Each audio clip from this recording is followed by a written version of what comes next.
ہمیں فضیلت معلوم ہوتی ہے۔ امام غزالی علیہ الرحمہ نے اپنی کتاب احیاء علوم الدین میں زبان کی کئی آفتوں کا ذکر کیا ہے اور بچاؤ کی کچھ تدابیر کا ذکر کیا ہے۔ میں یہاں چند ایک چیزیں احیاء علوم الدین سے جسے امام غزالی علیہ الرحمہ نے بیان کیا ہے، میں انتہائی اختصار کے ساتھ زبان کی وہ کون کون سی آفتیں ہیں ان کا ذکر کرنا مناسب سمجھتا ہوں۔ وہاں لکھا ہے کہ بعد بزرگ صالحین، ہمارے اسلاف سے یہ بات مروی ہے کہ بزرگوں نے فرمایا کہ اے لوگو، جیسے تم کلام سیکھتے ہو اسی طرح خاموشی بھی سیکھو۔ بڑی اہم بات ہے کہ اے لوگو، جس طرح تم کلام سیکھتے ہو، بول چال سیکھنے کے لیے کوشش کرتے ہو، اسی طرح خاموش رہنا بھی سیکھو۔ اس کی ٹریننگ حاصل کرنا بھی بہت ضروری ہے، اور انسان کو اگر خاموش رہنے کی ٹریننگ ہو جائے تو وہ بہت ساری مصیبتوں سے اپنے آپ کو بچا سکتا ہے۔ اور بزرگوں نے فرمایا کہ اگر تمہیں کلام ہدایت دیتا ہے تو سکوت تمہیں بچاتا ہے، یعنی خاموش رہنا انسان کو بہت زیادہ آفتوں سے بچاتا ہے۔ اور خاموشی میں انسان کے لیے دو خصلتیں ہیں۔ جو تم سے زیادہ جاہل ہے تم اس کو جہالت سے باز رکھ سکو گے، یعنی خاموش رہے تو جاہل آدمی آپ کے ساتھ زیادہ بدتمیزی نہیں کرے گا، اور جو تجھ سے زیادہ عالم ہے اس سے سیکھ سکو گے۔ خاموش رہو گے، عالم گفتگو کرے گا، اس عالم کی گفتگو سے انسان کے علم میں اضافہ ہوگا۔ اس چیز کو امام غزالی احیاء علوم الدین میں بیان کرتے ہیں۔ ایک یہاں پہ میں ایک اہم روایت حضور علیہ الصلاۃ والسلام کی بیان کرنا چاہوں گا، جسے معاذ ابن جبل رضی اللہ تعالیٰ عنہ حضور نبی اکرم صلی اللہ علیہ وآلہ وسلم سے بیان فرماتے ہیں کہ حضور علیہ الصلاۃ والسلام نے فرمایا کہ انسان کو اوندھے منہ دوزخ میں گرانے والی چیز اس سے اپنی زبان سے کاٹی ہوئی کھیتی ہے، یعنی دوزخ میں گرانے والی چیز جو ہے وہ انسان کی زبان ہے، اور یہ انسان کو دوزخ تک لے کے چلی جاتی۔ اب یہ بات سمجھنی چاہیے کہ بے مقصد گفتگو اور فضول کلام اس کے اندر کوئی خیر نہیں ہے، اور انسان کو بے مقصد اور فضول کلام سے پرہیز ہی بہتر ہے۔ اور یہی نبی اکرم صلی اللہ علیہ وآلہ وسلم کی احادیث سے مفہوم ہم پر واضح ہوتا ہے۔ حضرت ابو ہریرہ رضی اللہ تعالیٰ عنہ نبی پاک علیہ الصلاۃ والسلام کا فرمان نقل کرتے ہیں، جسے سنن ابن ماجہ میں بیان کیا گیا۔ حضور علیہ السلام نے فرمایا من حسن اسلام المرء ترکہ ما لا یعنی ہے، کسی شخص کے اسلام کی خوبی یہ ہے کہ جو بات کام کی نہ ہو اسے چھوڑ دے۔ یہ اسلام کی خوبی ہے کسی انسان کے اندر کہ جو بات کام کی نہیں ہے اس سے دور ہو جائے، کنارہ کش ہو جائے۔ یہ حضور علیہ الصلاۃ والسلام کا فرمان۔ اسی طرح حضرت لقمان رضی اللہ تعالیٰ عنہ، ان سے پوچھا گیا کہ آپ کی حکمت کیا ہے؟ تو انہوں نے فرمایا کہ جس بات کا علم ہو جائے میں وہ نہیں پوچھتا اور بے مقصد بات نہیں کرتا۔ لقمان حکیم معروف ہیں اپنی حکمت اور دانائی کی وجہ سے، تو ان کی حکمت و دانائی کا راز پوچھا گیا تو انہوں نے وضاحت کی کہ جو بات مجھے معلوم ہو جائے پھر میں اس کا کسی سے ذکر نہیں کرتا، نہیں پوچھتا، اور بے مقصد بات بھی نہیں کرتا۔ تو جب انسان بے مقصد بات سے باز آ جائے تو پھر انسان حکمت و دانا کا پیکر بن جاتا ہے۔ یہاں پر یہ بات بھی جاننا ضروری ہے کہ حضرت حسن علیہ الرحمہ فرماتے ہیں کہ جس شخص کی گفتگو زیادہ ہو اس کا جھوٹ بھی زیادہ ہوتا ہے، یعنی جو زیادہ گفتگو کرنے والا ہے تو امکانات بڑھ جاتے ہیں کہ وہ اس کلام کے اندر جھوٹ کو بھی مکس کرے گا۔ تو جھوٹ سے بچنے کا راستہ ہے کہ انسان ضروری کلام کرے اور زیادہ فضول اور لغو کلام سے پرہیز کرے، اس سے انسان کے جھوٹ بولنے کے امکانات بھی کم ہو جاتے ہیں۔ یہ بات ہمیں ذہن نشین رکھنی چاہیے۔ قرآن پاک کا فرمان، اللہ رب العزت نے فرمایا ما یلفظ من قول الا لدیہ رقیب عتید، کہ انسان منہ سے کوئی بات نہیں کہنے پاتا مگر اس کے پاس ایک نگہبان لکھنے کے لیے تیار رہتا ہے۔ ما یلفظ من قول الا لدیہ رقیب عتید، لکھنے والا تیار بیٹھا ہوتا ہے، ادھر انسان کی زبان سے بات نکلتی ہے، ادھر لکھنے والا اسے لکھ لیتا ہے۔ یہ سورہ قاف کی آیت نمبر 18 میں فرمایا گیا۔ یہاں پہ یہ بات بھی میں عرض کر دوں کہ ایک روایت حضرت عمران بن حطان علیہ الرحمہ بیان کرتے ہیں، اور وہ فرماتے ہیں کہ میں حضرت ابو ذر رضی اللہ تعالیٰ عنہ کے پاس گیا، اس حال میں کہ وہ مسجد میں سیاہ چادر لپیٹے تنہا بیٹھے تھے۔ کون بیان کر رہے ہیں؟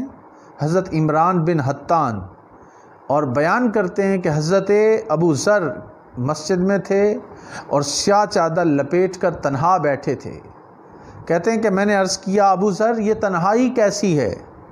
تو انہوں نے فرمایا کہ میں نے نبی پاک علیہ الصلاۃ والسلام کو فرماتے ہوئے سنا ہے، الوحدۃ خیر من جلیس السوء والجلیس الصالح خیر من الوحدۃ واملأ الخیر خیر من السکوت والسکوت خیر من املاء الشر۔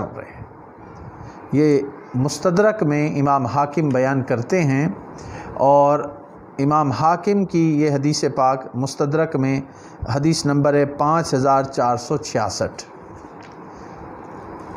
نبی رحمت صلی اللہ علیہ وآلہ وسلم نے اس فرمان میں کیا فرمایا کہ تنہائی برے ہم نشین سے بہتر ہے، اور نیک ہم نشین تنہائی سے بہتر ہے، بھلائی کا سکھانا خاموشی سے بہتر ہے، اور برائی کی تعلیم سے خاموشی بہتر ہے۔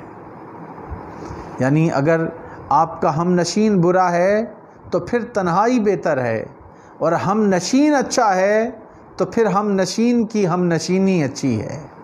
اور اگر آپ بھلائی کی بات کر رہے ہیں اور بھلائی سکھا رہے ہیں تو بھلائی کا سکھانا بہتر ہے، اور اگر برائی کی تعلیم دے رہے ہیں اور برائی آپ کے زبان سے صادر ہو رہی ہے تو پھر خاموشی بہتر ہے۔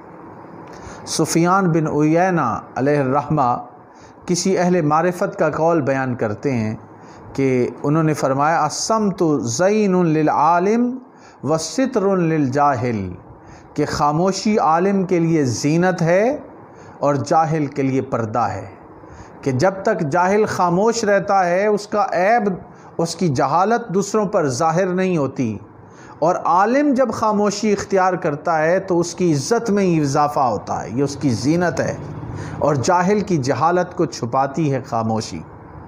حضرت انس رضی اللہ تعالیٰ عنہ بیان کرتے ہیں نبی پاک علیہ الصلاۃ والسلام سے کہ تاجدار کائنات حضرت محمد مصطفیٰ صلی اللہ علیہ وآلہ وسلم نے فرمایا من ترک الکذب وہو باطل بنی لہ فی ربد الجنہ، کہ جس نے جھوٹ جو کہ باطل ہے جھگڑا کے وقت چھوڑ دیا، اس کے لیے بہشت کے کنارے پر مکان بنایا جائے گا۔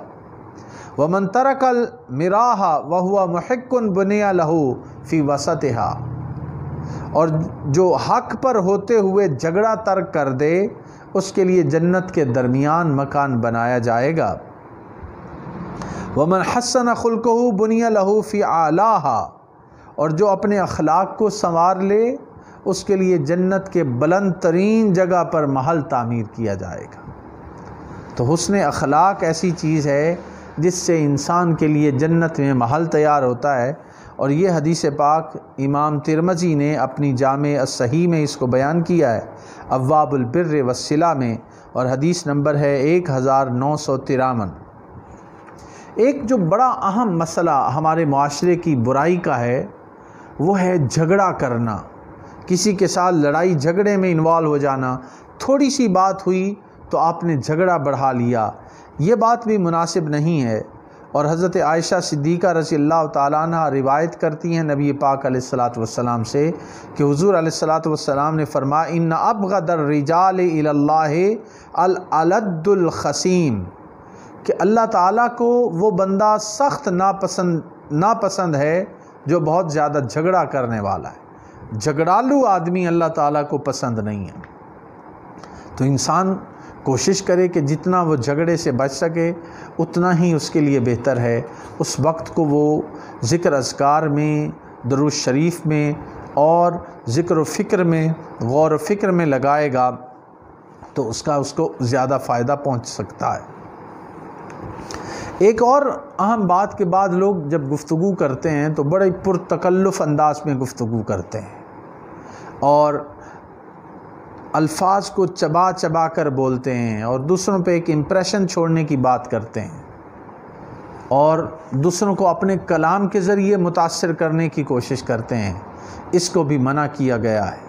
حضرت عمرو بن سعد فرماتے ہیں کہ میں نے اپنے والد سے سنا کہ نبی پاک علیہ الصلاۃ والسلام نے فرمایا سَيَكُونُ قَوْمٌ يَأْكُلُونَ أَلْسِنَتُهُمْ كَمَا يَأْكُلُ الْبَقَرَ مِنَ الْأَرْضِ کہ عنقریب ایک ایسی قوم آئے گی جو اپنے کلام کو ایسے چبائے گی جس طرح گائے زمین سے گھاس کو چباتی ہے۔ تو الفاظ کو چبا چبا کر بولنا اس چیز کو منع فرمایا گیا ہے اور یہ ناپسندیدہ ہے، حضور علیہ الصلاۃ والسلام نے فرمایا۔ ایک اور جو بڑی اہم مسئلہ ہے ہمارے احباب میں اور ہمارے معاشرے میں ہمیں نظر آتی ہے، وہ ہے کہ تھوڑی سی بات ہوئی اور بد کلامی اور گالم گلوچ شروع ہو جاتا ہے۔ بد کلامی اور گالم گلوچ پہ اتر آنا یہ صاحب ایمان شخص کو زیب نہیں دیتا اور حضور علیہ الصلاۃ والسلام نے اس سے منع فرمایا ہے کہ جو بد کلامی کرتا ہے، فحش کلامی کرتا ہے، اس پر جنت کا داخلہ حرام ہے۔ یہ الفردوس بماسور الخطاب میں امام دہلوی نے بیان کیا ہے اور حضرت عبداللہ بن عمرو اس کے راوی ہیں۔ الجنت حرام علی کل فاحش ان یدخلها کہ فحش کلامی کرنے والا، بد کلامی کرنے والا، جنت میں داخلہ اس کا حرام ہے۔ تو ہمیں اپنے گریبانوں میں جھانکنا ہوگا کہ کہیں ہم بد کلامی تو نہیں کرتے گفتگو کے اندر اور فحش کلامی کا شکار تو نہیں ہیں اور اس اپنی قبیح عادت کی وجہ سے کہیں ہم جنت سے دور تو نہیں ہو رہے اور اللہ کی ناراضگی کا ذریعہ تو نہیں بن رہے اپنی بد کلامی کی وجہ سے۔ بعض لوگوں کے اندر ایک اور بڑی اہم خرابی ہمیں نظر آتی ہے، وہ ہر وقت دوسروں پر لعن طعن کرتے رہتے ہیں، لعنت بیچتے رہتے ہیں۔ یہ بھی کوئی پسندیدہ عمل نہیں ہے اور یہ بات سمجھنے والی ہے کہ صرف انسان پر ہی نہیں، حیوانات، جمادات، انسان، ان سب پر لعنت بھیجنا انتہائی قابل مذمت کام ہے۔ اور حضرت عبداللہ رضی اللہ تعالیٰ عنہ روایت کرتے ہیں کہ نبی پاک علیہ الصلاۃ والسلام نے فرمایا ان المؤمن لیس باللعان، یہ حدیث پاک مسند امام احمد بن حنبل میں موجود ہے کہ مومن لعنت کرنے والا نہیں ہوتا۔ لعن طعن کرنا اور ہر وقت جو ہے دوسروں پر لعنت بھیجتے رہنا یہ ایک مومن کو زیب نہیں دیتا، اس کو اس سے اوائڈ کرنا چاہیے۔ بعض احباب شعر گوئی میں اور فضول قسم کے شعروں میں اپنا وقت ضائع کرتے ہیں اور اس چیز کو بھی منع کیا گیا ہے کہ جو ایسے اشعار جس میں نہ دنیا کا فائدہ نہ دین کا فائدہ اور جو مجازی عشق کی بات کرنے والے اشعار ہیں ان سے اوائڈ کرنا چاہیے۔ اور حکمت والے اشعار کو تو نبی پاک علیہ الصلاۃ والسلام نے خود اس کی تعریف کی ہے اور نبی رحمت صلی اللہ علیہ وسلم نے فرمایا، حضرت ابی بن کعب بیان کرتے ہیں کہ ان من الشعر لحکمت، ابن ماجہ میں موجود ہے یہ حدیث پاک کتاب الادب باب الشعر میں، کہ بے شک بعد حکمت پر مبنی اشعار ہوتے ہیں۔ تو حکمت پر مبنی اگر شعر ہے تو اس کی اجازت ہے۔ اور حضرت براء بن عازب بیان کرتے ہیں کہ حضور نبی اکرم صلی اللہ علیہ وآلہ وسلم نے حسان بن ثابت کے لیے فرمایا اور وہ کہتے ہیں کہ ہم نے سنا کہ حضور علیہ الصلاۃ والسلام نے فرمایا حسان بن ثابت سے احجہم او حاجہم وجبریل معک، یہ حدیث پاک بخاری میں موجود ہے کہ اے حسان بن ثابت ان کفار و مشرکین کی حجب کرو اور جبرائیل بھی تمہارے ساتھ ہے۔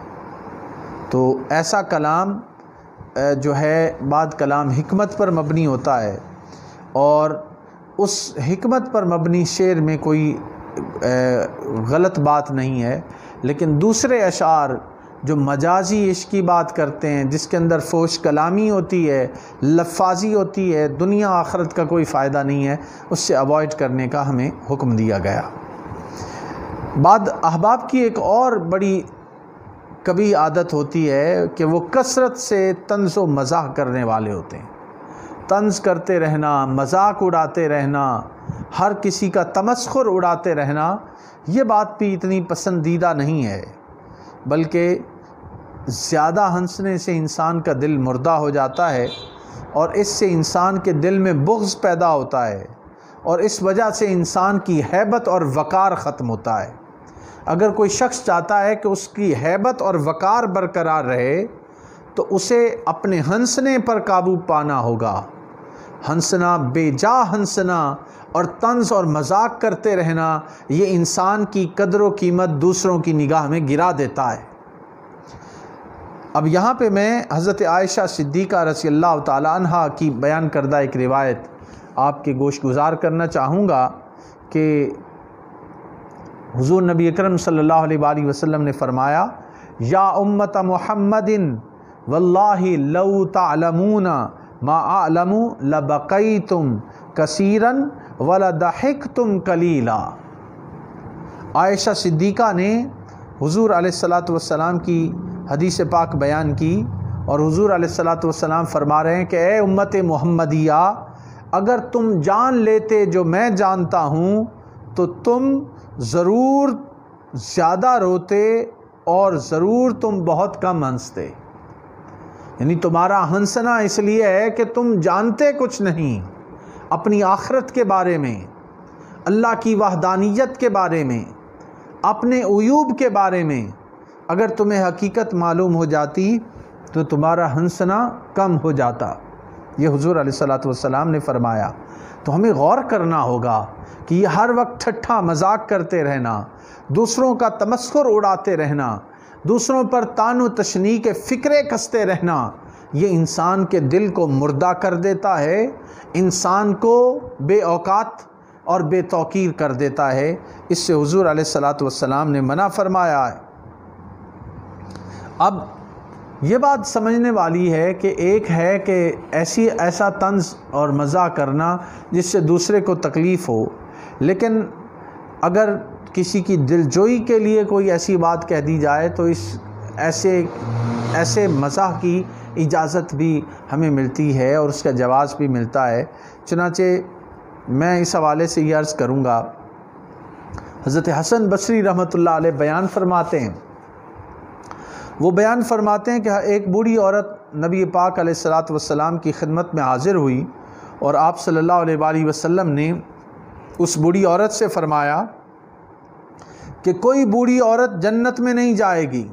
اس پہ وہ رونے لگی تو آپ صلی اللہ علیہ وآلہ وسلم نے فرمایا تم اس دن بوڑھی نہیں ہوگی، جوان ہو جاؤ گی.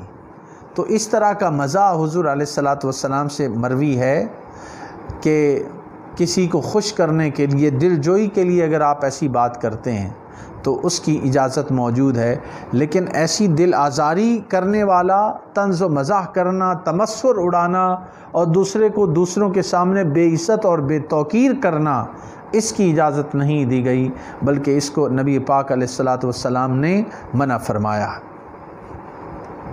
اب میں یہ عرض کر دوں کہ یہ جو انسان تمسخر اڑاتے ہیں، مذاق اڑاتے ہیں اور دوسروں کی توہین کرتے ہیں، ان کا استہزاء کرتے ہیں، ان کے عیوب و نقائص کو بیان کرتے ہیں، اس کو منع کیا گیا ہے. اور قرآن پاک میں ارشاد ہوتا ہے وَوُضِعَ الْكِتَابُ فَتَرَى الْمُجْرِمِينَ مُشْفِقِينَ مِمَّا فِيهِ وَيَقُولُونَ يَا وَيْلَتَنَا مَا لِهَذَا الْكِتَابِ لَا يُغَادِرُ صَغِيرَةً وَلَا كَبِيرَةً إِلَّا أَحْصَاهَا وَوَجَدُوا مَا عَمِلُوا حَاضِرًا وَلَا يَظْلِمُ رَبُّكَ أَحَدًا. ارشاد ہوتا ہے کہ ہر ایک کے سامنے اعمال نامہ رکھ دیا جائے گا، سو آپ مجرموں کو دیکھیں گے کہ وہ ان گناہوں اور جرموں سے خوف زدہ ہوں گے جو اس اعمال نامے میں درج ہوں گے، اور کہیں گے ہائے ہلاکت، اس اعمال نامہ کو کیا ہوا ہے، اس نے نہ کوئی چھوٹی بات چھوڑی ہے اور نہ کوئی بڑی بات، مگر اس نے ہر بات کو شمار کر لیا ہے، اور وہ جو کچھ کرتے رہے تھے اپنے سامنے حاضر پائیں گے، اور آپ کا رب کسی پر ظلم نہیں فرمائے گا. تو دوستان محترم، انسان کا نامہ اعمال اس کے اندر ہر وقت لکھا جا رہا ہے، تو کسی کا مذاق اڑانا، اپنے نامہ اعمال کو بھرنا ہے اور پھر اس پہ انسان کو پشیمانی ہوگی، وہ افسوس کرے گا، مگر انسان کے ہاتھ میں وقت نہیں ہوگا۔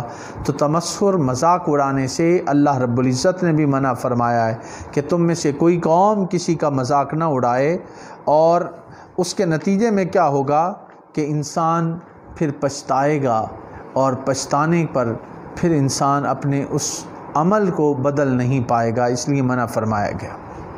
معزز حاضرین و سامعین، ہمارے معاشرے کی ایک اور برائی جو ہمیں نظر آتی ہے وہ ہے راز کو افشا کر دینا۔ کسی کا راز ہمیں معلوم ہوا تو ہم اسے اپنے تک نہیں رکھتے، بلکہ اسے ڈھنڈورا پیٹتے ہیں اور دوسروں تک پہنچاتے ہیں۔ اس چیز کو بھی منع فرمایا گیا ہے، اور راز افشا کرنا یہ بہت بری بات ہے۔ حضرت ابن ابی دنیا علیہ الرحمہ روایت کرتے ہیں کہ ابن شہاب نے فرمایا الحدیث بینکم امانہ، کہ گفتگو تمہارے درمیان امانت ہے۔ کسی کے ساتھ آپ کی گفتگو ہوئی، آپس میں آپ نے گفتگو کی اور وہ گفتگو آپ نے آگے نقل کر دی، تو یہ بات مناسب نہیں ہے۔ دو اشخاص کے درمیان جو گفتگو ہو رہی ہے وہ ایک امانت ہے، اور اس امانت کو دوسرے کی اجازت کے بغیر آگے کسی کے سامنے کرنا یہ بہت زیادہ خرابی کا باعث بنتا ہے، اس لیے اسے منع فرمایا گیا۔ امام غزالی علیہ الرحمہ نے حضرت حسن بصری رحمۃ اللہ علیہ کا ایک قول نقل کیا ہے، اور وہ بیان کرتے ہیں کہ اپنے بھائی کا راز بیان کرنا خیانت ہے، یعنی بددیانتی ہے کہ کسی نے اپنا راز آپ کو بتا دیا اور آپ اسے دوسروں کو بتاتے پھرتے ہیں، یہ بات نامناسب ہے، اس کو منع فرمایا گیا۔ ہمارے معاشرے کے اندر وعدہ خلافی اور وعدے کی پاسداری نہ کرنا یہ بھی ہمیں بہت زیادہ نظر آتا ہے، اور وعدہ خلافی دراصل منافقت کی ایک علامت ہے۔ اللہ رب العزت نے قرآن پاک میں ارشاد فرمایا یا ایھا الذین آمنوا اوفوا بالعقود، اے ایمان والو اپنے وعدے پورے کرو۔ تو اپنے عہد کو، اپنے وعدے کو پورا کرنے کا حکم ہمیں قرآن پاک میں ملا ہے، مگر وہ وعدہ ہی کیا جو وفا ہو۔ ہمارے معاشرے میں روزانہ ہم عہد کرتے ہیں، نہ اللہ سے اپنے عہد کو نبھاتے ہیں، نہ اللہ کی مخلوق سے کیے ہوئے عہد کو نبھاتے ہیں۔ یہ بات بہت نامناسب ہے اگر ہم اپنے وعدہ خلافی کرتے ہیں تو۔ حضرت عبداللہ بن ابو الحمصہ رضی اللہ تعالی عنہ فرماتے ہیں کہ بعثت سے پہلے میں نبی پاک علیہ الصلاۃ والسلام سے کوئی چیز خریدی۔ حضرت عبداللہ بن ابو الحمصہ بیان فرما رہے ہیں کہ نبی اکرم صلی اللہ علیہ وآلہ وسلم نے ابھی نبوت کا اعلان نہیں فرمایا تھا، اس سے پہلے میں نے بیان کر رہے ہیں کہ نبی پاک صلی اللہ علیہ وسلم سے کوئی چیز خریدی اور اس کی قیمت کچھ میری طرف باقی رہ گئی۔ میں نے وعدہ کیا کہ محمد صلی اللہ علیہ وآلہ وسلم میں اسی جگہ لا کر آپ کو دیتا ہوں۔ وہ فرماتے ہیں کہ میں بھول گیا، اور 3 دن کے بعد مجھے یاد آیا کہ میں نے تو محمد مصطفیٰ صلی اللہ علیہ وآلہ وسلم سے وعدہ کیا تھا۔ تو کہتے ہیں کہ جب میں وہاں گیا تو حضرت محمد مصطفیٰ صلی اللہ علیہ وآلہ وسلم کو وہیں موجود پایا، تو جب مجھے دیکھا تو حضرت محمد مصطفیٰ صلی اللہ علیہ وآلہ وسلم نے فرمایا اے جوان، تم نے مجھے تکلیف دی ہے، میں 3 دن سے یہاں تمہارا انتظار کر رہا ہوں۔ اب یہ حضور علیہ الصلوۃ والسلام کا عمل دیکھیے کہ وعدہ کیا کہ میں یہاں موجود رہوں گا، تو 3 دن تک وہاں موجود رہے، اس کے آنے کا انتظار کرتے رہے، اور یہ بعثت سے پہلے کا واقعہ ہے۔ ہم اپنے وعدوں کی کتنی پاسداری کرتے ہیں، اور وعدہ خلافی ہمارا تو معمول کا کام ہے۔ ہمیں سبق سیکھنا ہے نبی پاک علیہ السلام سے، اور اپنے اعمال کو اس طرف لانا ہے کہ ہم وعدہ خلافی کی طرف نہ آئیں، اور زبان سے ایسی بات نہ نکالیں، یعنی زبان خاموش رہے، وعدہ نہ کریں اگر پورا نہیں کر سکتے، اور کسی کے ساتھ اگر وعدہ کیا ہے تو پھر اس کو نبھانا ہوگا۔ ہمارے معاشرے کی ایک اور بڑی خرابی وہ ہے جھوٹ بولنا، کذب بیانی۔ جھوٹ بات کرنا، جھوٹی بات کرنا اور غلط بیانی کرنا، یہ ہمارے معاشرے کی ایک بہت بڑی خرابی ہے۔ اور جھوٹ بولنا آپ کو معلوم ہے کہ انتہائی کبیرہ فعل ہے، بہت بری حرکت ہے۔ اور جھوٹ، انسان ایک جھوٹ بولتا ہے تو پھر اس ایک جھوٹ کو بچانے کے لیے 100 جھوٹ انسان کو بولنے پڑتے ہیں۔ اس چیز کو منع کیا گیا ہے۔ اور حضرت عبداللہ ابن مسعود رضی اللہ تعالیٰ عنہ بیان کرتے ہیں کہ نبی پاک صلی اللہ علیہ وآلہ وسلم نے فرمایا، تاجدار کائنات فرما رہے ہیں کہ سچ کو لازم پکڑو، بے شک سچ نیکی کا راستہ ہے اور نیکی جنت کی طرف لے جاتی ہے۔ اور جو آدمی برابر سچ بولتا رہتا ہے اور اس کا قصد کرتا رہتا ہے تو اللہ تعالیٰ کے ہاں وہ صدیق لکھ دیا جاتا ہے۔ اور آگے فرمایا وَإِيَّاكُمْ وَالْكَذِبَ فَإِنَّ الْكَذِبَ يَهْدِي إِلَى الْفُجُورِ وَإِنَّ الْفُجُورَ يَهْدِي إِلَى النَّارِ، کہ جھوٹ سے اجتناب کرو، بے شک جھوٹ گناہ کا راستہ دکھاتا ہے اور گناہ جہنم کی طرف لے جاتا ہے۔ یہ حدیث پاک جامع ترمذی میں موجود ہے۔ اسی طرح حضرت ابو ذر رضی اللہ تعالیٰ عنہ بیان فرماتے ہیں،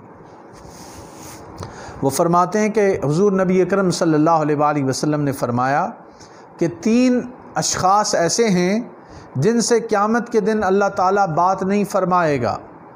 پہلا وہ شخص جو ہر نیکی کا احسان جتلاتا ہے، دوسرا وہ جو جھوٹی قسم کھا کر سامان فروخت کرتا ہے، اور تیسرا وہ جو اپنے کپڑوں کو تکبرانہ انداز میں ٹخنوں کے نیچے لٹکاتا ہے۔ یہ 3 وہ لوگ ہیں جن سے اللہ رب العزت کلام نہیں فرمائے گا۔ کون سا شخص؟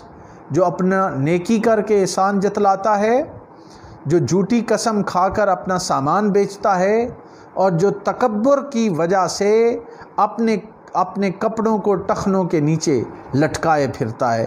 یہ حدیث پاک صحیح مسلم کی ہے کتاب الایمان میں، اور حدیث نمبر ہے 106۔ اس سے آپ اندازہ لگائیے کہ یہ کیسا کام ہے اور اس سے انسان کو کتنا بچنا چاہیے۔ ہمارے معاشرے میں غیبت اور چغلی یہ ہمارے معاشرے کا وتیرہ بن کے رہ گیا ہے۔ حضور نبی اکرم صلی اللہ علیہ وآلہ وسلم نے غیبت اور چغلی کرنے سے منع فرمایا ہے، اور قرآن پاک کے بھی واضح احکامات اس حوالے سے ہمارے سامنے موجود ہیں۔ غیبت معزز حاضرین کیا ہوتی ہے کہ اپنے کسی بھائی کی عدم موجودگی میں، غیر موجودگی میں اس کا آپ ایسا عیب بیان کریں جو اسے ناپسندیدہ ہو، یعنی اس کی موجودگی میں آپ اس کو بیان نہیں کر سکتے، اور اس کی عدم موجودگی میں، غیر حاضری میں آپ دوسروں کے سامنے اس کے اس نقص اور عیب کو بیان کرتے رہیں، یہ غیبت کہلاتی ہے، اور غیبت سے منع کیا گیا ہے۔ حضرت ابو ہریرہ رضی اللہ تعالیٰ عنہ بیان فرماتے کہ حضور نبی اکرم صلی اللہ علیہ وآلہ وسلم نے فرمایا کہ کیا تم جانتے ہو کہ غیبت کیا ہے؟ صحابہ کرام علیہم الرضوان نے عرض کی، یا رسول اللہ صلی اللہ علیہ وسلم، اللہ اور اس کا رسول خوب جانتے ہیں۔ تو آپ صلی اللہ علیہ وآلہ وسلم نے فرمایا، ذکرو کا اخاک بما یکرہ، غیبت یہ ہے کہ تم اپنے بھائی کے اس عیب کا ذکر کرو جس کا ذکر اس کو ناپسند ہو۔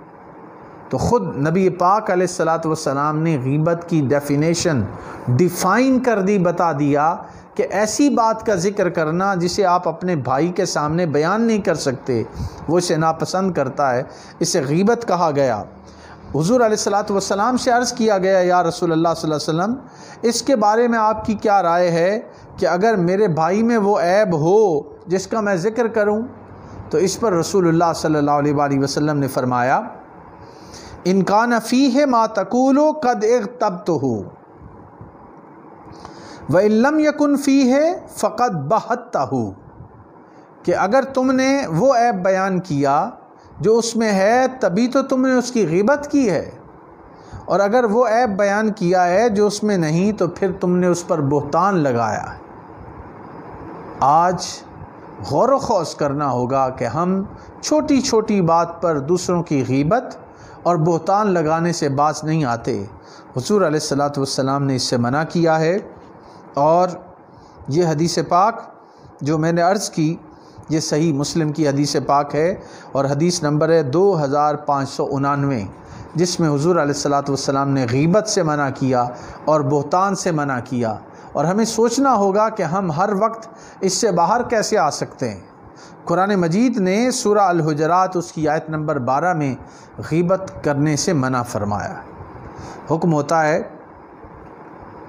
وَلَا يَغْتَبْ بَعْضُكُمْ بَعْضًا أَيُحِبُّ أَحَدُكُمْ أَن يَأْكُلَ لَحْمَ أَخِيهِ مَيْتًا فَكَرِهْتُمُوهُ، اور کسی کے عیبوں اور رازوں کی، یعنی کسی شخص کے عیبوں اور رازوں کی جستجو نہ کرو اور نہ پیٹھ پیچھے ایک دوسرے کی برائی کیا کرو۔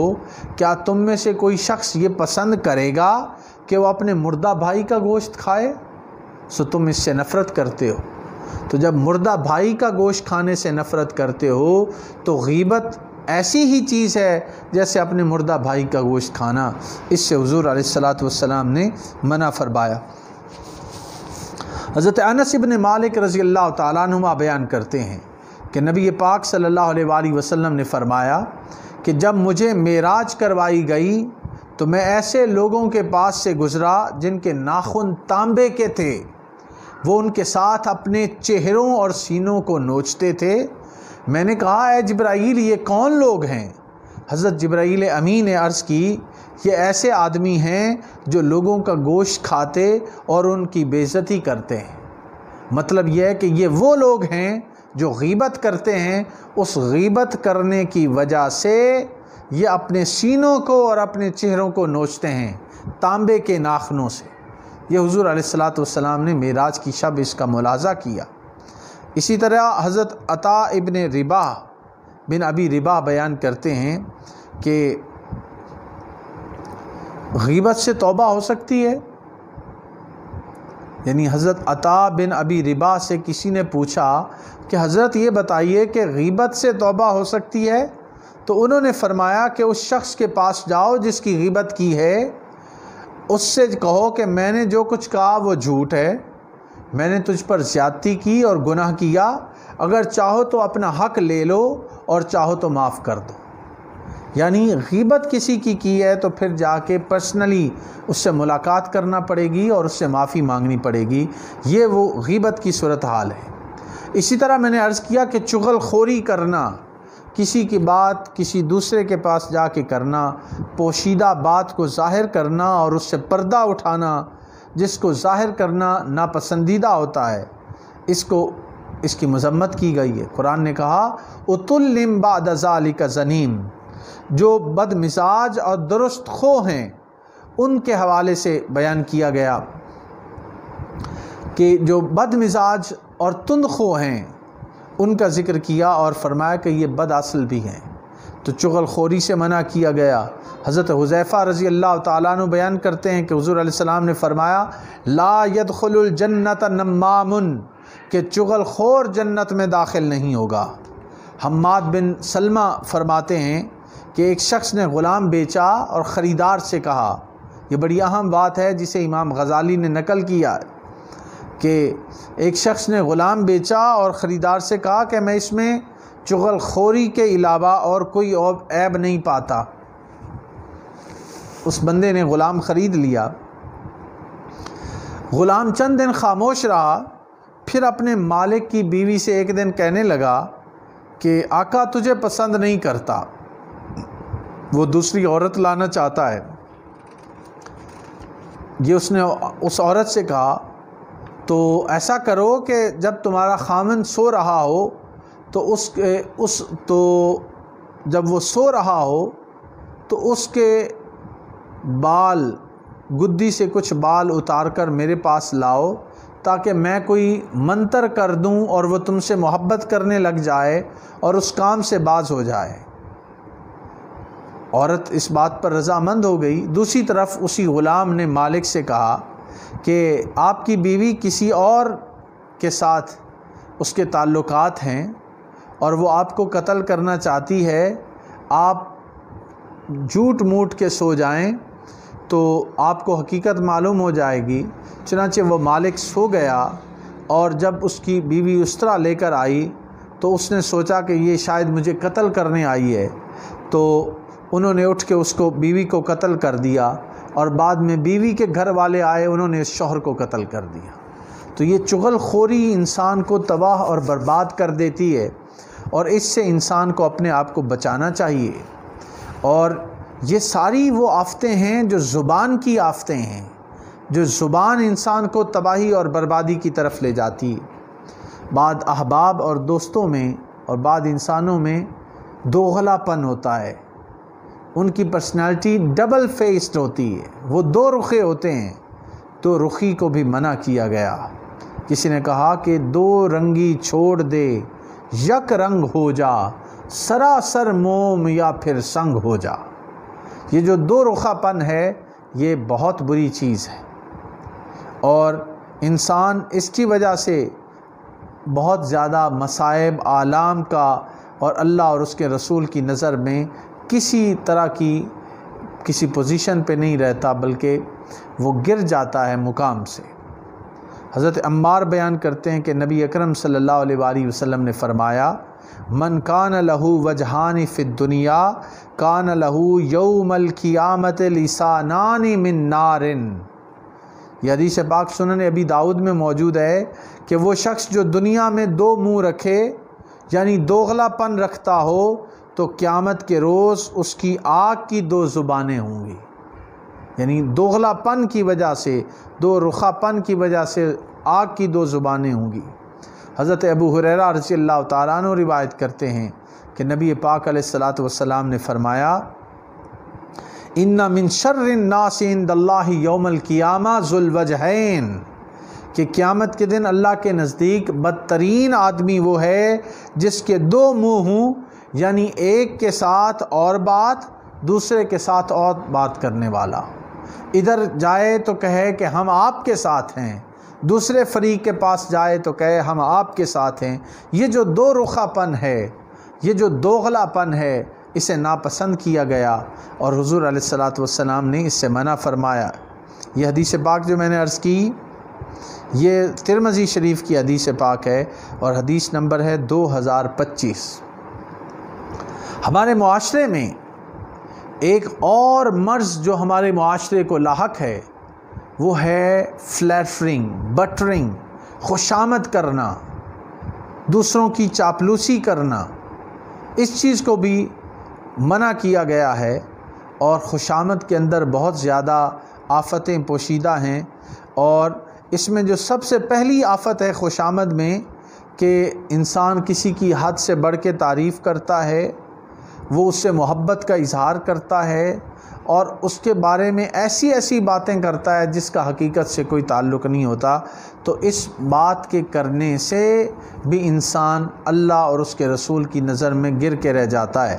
حضرت انس رضی اللہ تعالیٰ عنہ بیان کرتے ہیں کہ حضور صلی اللہ علیہ وآلہ وسلم نے فرمایا کہ جب فاسق کی تعریف کی جائے تو اللہ تعالیٰ ناراض ہوتا ہے، اور اس کے غضب سے یعنی عرش ہلتا ہے۔ یعنی جب آپ فاسق کی تعریف کریں، خوشامد کریں، تو اس سے اللہ تعالیٰ کا عرش ہلنے لگ جاتا ہے۔ بعض لوگوں کی عادت ہوتی ہے کہ وہ ہر وقت سوال کرتے رہتے ہیں، تو کثرت سوال سے بھی منع کیا گیا کہ انسان ہر وقت سوال کرنے سے گریز کرے، کیونکہ زیادہ سوال کرنا بھی انسان کو مصیبت میں مبتلا کر دیتا ہے۔ اب یہاں پہ میں آخر میں اپنی گفتگو کے آخر میں حضرت خضر علیہ السلام اور حضرت موسیٰ علیہ السلام کے اس واقعے کا ذکر کروں گا جسے قرآن پاک نے بیان کیا ہے کہ آپ کو معلوم ہے کہ حضرت موسیٰ علیہ السلام اور حضرت خضر علیہ السلام ان کا اکٹھا سفر ہوا، اور خضر علیہ السلام نے حضرت موسیٰ علیہ السلام سے کہا، قال فإن اتبعتنی فلا تسألنی عن شیء حتی احدث لک منہ ذکرا۔ خضر علیہ السلام نے کہا کہ آپ میرے ساتھ رہیں تو مجھ سے کسی چیز کی بابت سوال نہ کرنا یہاں تک کہ میں خود آپ سے ذکر کروں گا۔ پھر جب موسیٰ علیہ السلام نے کشتی توڑنے سے متعلق سوال کیا تو حضرت خضر علیہ السلام نے اس پر اعتراض کیا، اور پھر حضرت موسیٰ علیہ السلام نے معذرت پیش کی، اور اس کا ارشاد ہے قال لا تؤاخذنی بما نسیت ولا ترہقنی من امری یسرا۔ موسیٰ علیہ السلام نے کہا کہ آپ میری بھول پر میری گرفت نہ کریں اور میرے اس معاملے میں مجھ سے زیادہ مشکل میں مجھے نہ ڈالیں۔ پھر موسیٰ علیہ السلام سے پھر صبر نہ ہو سکا تو آپ نے تیسری بار سوال کیا، تو پھر خضر علیہ السلام نے جواب دیا اور فرمایا قال ھذا فراق بینی و بینک سأنبئک بتاویل ما لم تستطع علیہ صبرا۔ خضر علیہ السلام نے کہا کہ یہ میرے اور آپ کے درمیان جدائی کا وقت ہے، اب میں آپ کو ان باتوں کی حقیقت سے آگاہ کیے دیتا ہوں جن پر آپ صبر نہیں کر سکے۔ تو عرض کرنے کا مقصد یہ ہے کہ کثرت سے سوال کرنا بھی انسان کو مصیبت میں ڈال دیتا ہے، جب بہت ضروری نہ ہو اس وقت تک کثرت سے سوال نہیں کرنا چاہیے۔ اللہ رب العزت ہمیں زبان کی آفتوں سے محفوظ رکھے اور خاموشی اور کم گوئی کو اپنی زندگی کی عادت بنانے کی توفیق عطا فرمائے۔ والسلام علیکم ورحمۃ اللہ وبرکاتہ۔